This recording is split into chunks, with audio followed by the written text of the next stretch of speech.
guys, it's Esther, your online tutor. Welcome back to this session. It's nice to have you guys here again.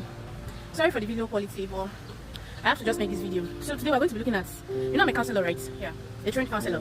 So we're going to be looking at some things about guidance and counseling. First of all, let me talk about guidance.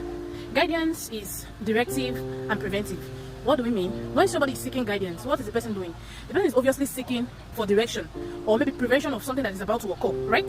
Now, that is guidance. Guidance helps to direct and it helps to prevent. Now, let me define it in a layman-like term. Okay, what I just gave was a layman definition. Now, in a more applicable way, guidance can be defined as a way of helping individuals realize and understand themselves better. That is guidance. Then now, let's talk about counseling. Counseling is therapeutic. When we mean something is therapeutic, it's like it has to do with emotions. It has to do with you helping people resolve personal issues. It helps to do with you helping people resolve emotional issues. That is counseling. Now, what are some skills a counselor must possess? For example, a counselor must possess the active listening skill. Active listening skill. Man, this video is not giving me what I want, but all the way. Now, as a counselor, you must have the active listening skill. You cannot have a client in your office and then the client is having a conversation with you and then you are pressing your phone or you are doing something else. That is not how to observe a counseling service.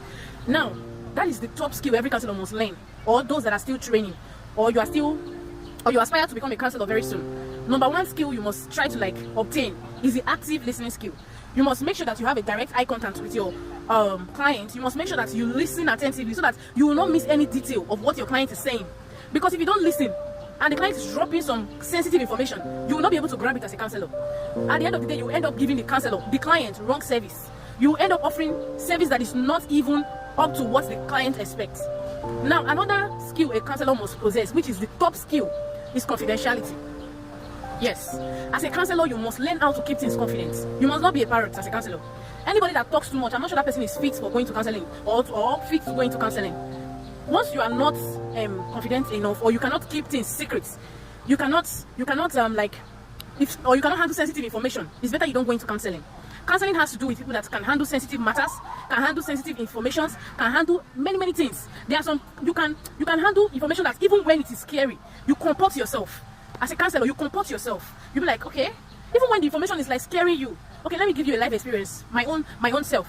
There is this my friend that maybe when I was working, he came to our store, he bought things from us, then we exchanged contacts. We've not really had any conversation like that, so I cannot say he's my friend, but we later became friends. Do you understand? He's married. So I think as of last 2 months, he came to me. He said he's going through a lot, that he doesn't know what's going on with him. And that is the purpose of counseling. Counseling is to help people resolve trauma, resolve emotional issues, resolve sensitive matters. That is the purpose of counseling. So when he came to me, what did I do? I tried to first of all establish a rapport. That is the first thing I did. I established a rapport. I was like, okay, calm down, you're welcome.